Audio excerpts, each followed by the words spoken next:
কালো সাপ গোয়াল ঘরের দরজার ফাঁক দিয়ে ঢুকে পড়ল। সাপটা গরুর কাছে গিয়ে অদ্ভুতভাবে ফনা তুলে দাঁড়ালো। তারপর কি হচ্ছে? সাপটি পরিণত হলো একটা নাগিনীতে। পাকানো চুল, শীর্ণকায়, চোখ দুটো জল জল করছে।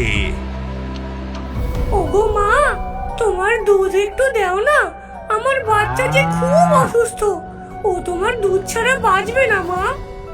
নাগিনী বিড়বিড় করে একটা মন্ত্র বলল এবং গরুটা স্থির হয়ে দাঁড়িয়ে রইল।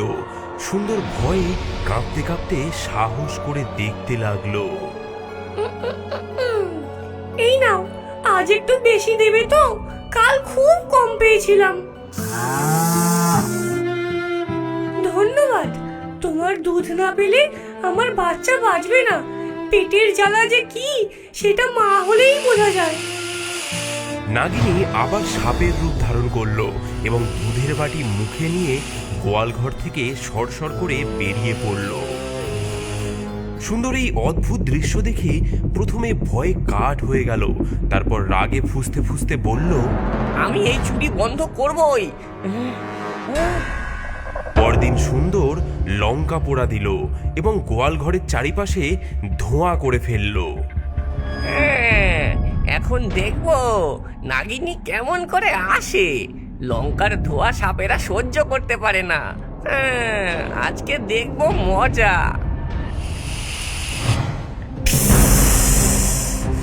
কে কে ষড়যন্ত্র করলো?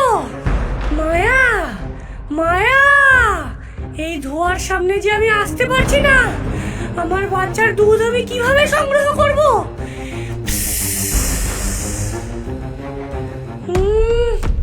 মায়া গো মায়া, শোনো শোনো মোর ডাক, চলে আয়, ছুটে আয়, আমার বাচ্চা যেন দুধ খেতে পায়। মন্ত্র বলার পর নাগিনী সেখান থেকে চলে গেল এবং সুন্দর ভাবল যে নাগিনীর থেকে সে রেহাই পেয়েছে। কিন্তু রাত গভীর হতেই সুন্দর হতবম্ব হয়ে দেখল তার গরুর মায়া অস্থির হয়ে উঠেছে। হঠাৎ করে গোয়ালঘরের দরজা ভেঙে সে বেরিয়ে গেল আর ছুটতে লাগলো জঙ্গলের দিকে। সুন্দর গরুর পিছু পিছু জঙ্গলে গিয়ে দেখল মায়া একটি গাছের গোড়ায় গিয়ে দাঁড়িয়ে আছে। গাছের গোড়ায় যে গর্ত, সেখানে মায়ার দুধ ঝরে পড়ছে। গর্তের ভেতর থেকে একটি অদ্ভুত আলো আসছে। সুন্দর গাছের আড়ালে লুকিয়ে দেখে নাগিনী একটি শিশুকে কোলে করে নিয়ে দুধ খাওয়াচ্ছে। এ কি? এ যে অর্ধেক মানুষ অর্ধেক সাপ। এর গায়ের ত্বক সাপের মতো চকচকে। খাও বাবা, খাও, এই দুধে তুমি বড় হবে, শক্তিশালী হবে। খাও বাবা। কে কে ওখানে? ভয় পাবেন না, আমি সুন্দর, এই গাভীর মালিক। তুমি সেই মানুষ যে আমার বাচ্চার খাবার বন্ধ করে দিয়েছো লঙ্কার ধোঁয়া দিয়ে? হ্যাঁ আমি, কিন্তু আমি জানতাম না যে আপনি এই শিশুকে খাওয়াচ্ছেন। এই বাচ্চাটিও তো বাঁচতে চায়। আমার গাভী প্রচুর দুধ দেয়, একটু নিলে আমার কি বা যাবে আসবে। আপনি আর চুরি করবেন না, আমি নিজেই আপনাকে দুধ দিয়ে যাব। তুমি আমাকে দুধ দেবে? তুমি জানো না আমি কে? আপনি একজন মা যে তার সন্তানকে বাঁচাতে চান। এর চেয়ে বড় পরিচয় আর কি হতে পারে? পরদিন থেকে সুন্দর একটি বড় বাটি নিয়ে গাছের গোড়ায় যেতে লাগলো। সেখানে সে বাটি ভর্তি দুধ রেখে আসতো। 4 দিন পর যখন সে আবার গেল, দেখলো নাগিনী তার অপেক্ষায় দাঁড়িয়ে আছে। তুমি কেন আমাকে দুধ দিচ্ছ? তোমার কি কোনো স্বার্থ আছে? দয়া করাই মানুষের ধর্ম। আমার গাভীর দুধে আপনার শিশু বেঁচে থাকবে, এটাই আমার পুরস্কার। অদ্ভুত, তোমার মতো মানুষ আমি আগে দেখিনি। আমার বাচ্চা খুব দুর্বল, বিশেষ যত্নের প্রয়োজন। এভাবেই দিন যেতে লাগলো।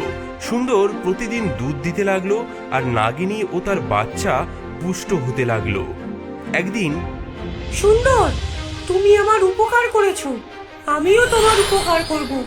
এই নাও এই পাথর, এটি তোমার গাভীর বাটে একবার ছুঁয়ে দিলে তার দুধ আগের চেয়েও মিষ্টি হবে আর তার দুধ দ্বিগুণ বেশি হবে। সুন্দর পাথরটি নিয়ে বাড়ি ফিরল। মায়ার বাটে পাথর ছোঁয়াতেই অদ্ভুত ঘটনা ঘটল। মায়ার দুধ হয়ে গেল আগের চেয়েও দ্বিগুণ এবং অনেক বেশি মিষ্টি। গ্রামের সবাই সুন্দরের দুধ কিনতে লাগলো। সুন্দর আরো গাভী কিনলো। ধীরে ধীরে সে গ্রামের সবচেয়ে ধনী গোয়ালা হয়ে উঠল। এদিকে গ্রামে আরেকজন গোয়ালা ছিল, মন্দর। তারও ছিল কয়েকটি গাভী, কিন্তু তার দুধ সুন্দরের মতো মিষ্টি ছিল না। সুন্দরের ব্যবসা বাড়ার সাথে সাথে মন্দরের ব্যবসা কমতে লাগলো। লোকে এখন শুধু সুন্দরেরই দুধ চায়। এই সুন্দর এখন গ্রামের সেরা গোয়ালা। দূর দূর দূর, আমি থাকতে তা হতে দেব না। কি করে হঠাৎ ওর দুধ এত মিষ্টি হলো? কিছু একটা তো ভেজাল আছে ওর মধ্যে। কেমন ফিটফাট জামা কাপড় পরে সেজেছে দেখো। দেখাচ্ছি তোমাকে মজা। এদিকে হিংসায় আমার বুক ফেটে যাচ্ছে। সেদিন সন্ধ্যায় মন্দর সুন্দরকে অনুসরণ করলো। সে দেখল সুন্দর একটি বড় কলসি নিয়ে জঙ্গলের দিকে যাচ্ছে। মন্দর লুকিয়ে লুকিয়ে তার পিছনে গেল। সে দেখল সুন্দর বট গাছের গোড়ায় কলসি রাখলো, আর সেখান থেকে বেরিয়ে এলো একটি নাগিনী। হ্যাঁ, এ কি সাপ মানুষ নাগিনী? সুন্দর নাগিনীর সাথে বন্ধুত্ব করেছে। এবার বুঝলাম ওর সফলতার রহস্য। ধন্যবাদ সুন্দর, তোমার দুধে আমার বাচ্চা এখন সুস্থ হয়ে উঠেছে। এটাই তো মানবতা। তোমার আশীর্বাদে আমার সব কিছু ভালো যাচ্ছে গো। তাই তো, এই জাদুকরি সাপের আশীর্বাদে সুন্দর এত ধনী হয়েছে। এবার এই আশীর্বাদ আমি নেব। হ্যাঁ। তুমি নাগিনীর আশীর্বাদ চাও? হ্যাঁ, কে কে ওখানে? আমি ভৈরব, এই জঙ্গলের ওঝা। আমি জানি তুমি কি চাও। তুমি তুমি কি করে জানলে? আমি সব জানি। আমি তোমাকে সাহায্য করতে পারি সুন্দরকে ধ্বংস করতে আর নাগিনীর শক্তি পেতে। কিভাবে কিভাবে বলুন আমাকে। আমি যা দাম তাই দিতে রাজি আছি। তাহলে তাহলে শোনো আমার ষড়যন্ত্র।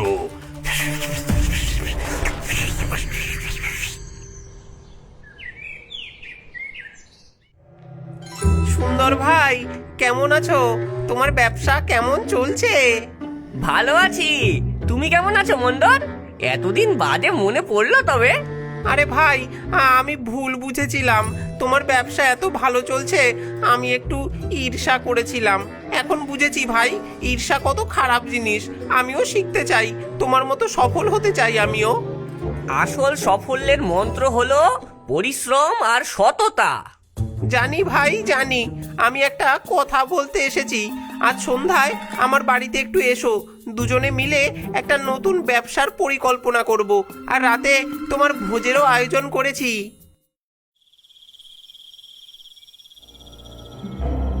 সেই রাতে সুন্দর মন্দরের বাড়ি গেল। মন্দর তাকে খুব আদর যত্ন করে বসালো। এইবারই তো মজা হবে। এই নাও ভাই, এই এক গ্লাস বিশেষ শরবত, আমার নিজের হাতে বানানো। ধন্যবাদ মন্দর, কিন্তু তোমার হঠাৎ এত আদর যত্ন দেখে যে আমি অবাক হচ্ছি। আরে পাগল, তুমি হলে আমার বন্ধু, প্রাণের বন্ধু। পান করো পান করো। সুন্দর পান করতে যাবে এমন সময় ঘরের জানলা দিয়ে একটি ছোট্ট সাপ ঘরে ঢোকে। ও ওরে বাবারে, একটা সাপ! হ্যাঁ, সাপ সাপ কোথায় কোথায়?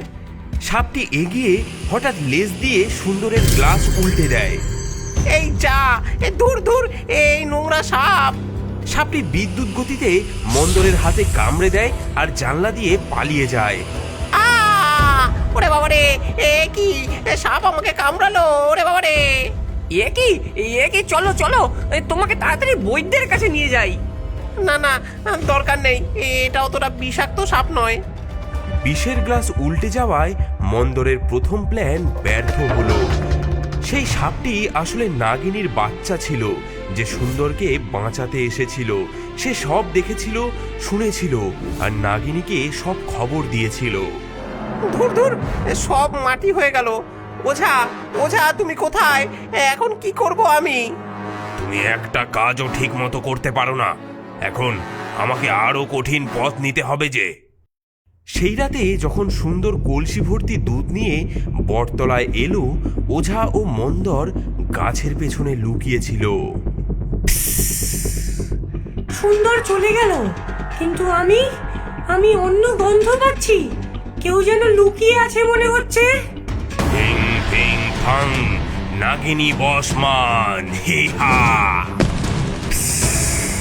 বাচ্চা বাচ্চা পালা, এই ওঝা আমাদের ধরতে এসেছে। এবার এবার তোমাদের সব শক্তি আমাদের হবে, জাদুর পাথর আমার হবে। এবার বস মানো নাগিনী, আমি তোমাকে নিয়ন্ত্রণ করব। হঠাৎ নাগিনীর বাচ্চা ফিরে আসে, তার পেছনে সুন্দর। ছাড়ো ছাড়ো ছাড়ো নাগিনীকে, তুমি কে? আমার মাকে ছেড়ে দাও, তোমাদের দুজনকেই আমি শাস্তি দেব। বাচ্চা সাপটির মাথা থেকে একটি জাদুর আলো বেরিয়ে ওই ওঝার জাদুদণ্ড ভেঙে দিল। যে লোভ করে, যে প্রতারণা করে, যে হত্যা করতে চায়, সে শাস্তি পাবেই। তোমার অভিশাপ হলো তুমি আজ থেকে সাপ হয়ে থাকবে। বুঝবে তুমি কেমন লাগে সাপের জীবন। আর মন্দর, তুমি এখন থেকে কখনো মিষ্টি জিনিস খেতে পারবে না।